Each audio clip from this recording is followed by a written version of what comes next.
আজ শেষ হচ্ছে ইউরোপিয়ান ফুটবলের গ্রীষ্মকালীন দলবদল। কি ছিল না এবারের দলবদলে?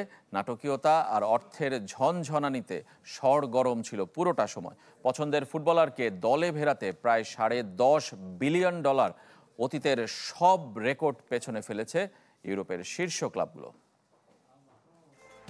কেউ নিজেই ছাড়তে চেয়েছেন পুরনো ক্লাব, আবার কাউকে পেতে শেষ মুহূর্ত পর্যন্ত অপেক্ষা ইউরোপের শীর্ষ ক্লাবগুলোর।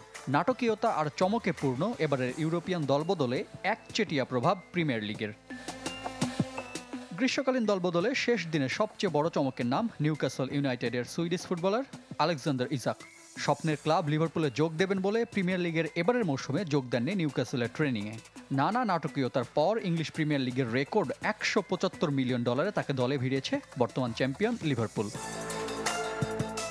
শুধু ইসাককেই নয়, প্রিমিয়ার লিগ তো বটেই, ইউরোপিয়ান ফুটবলের শীর্ষ 5 লিগের এবারের দলবদলের শীর্ষ 3 দামি ফুটবলারকে দলে ভিড়িয়েছে অলরেডরা।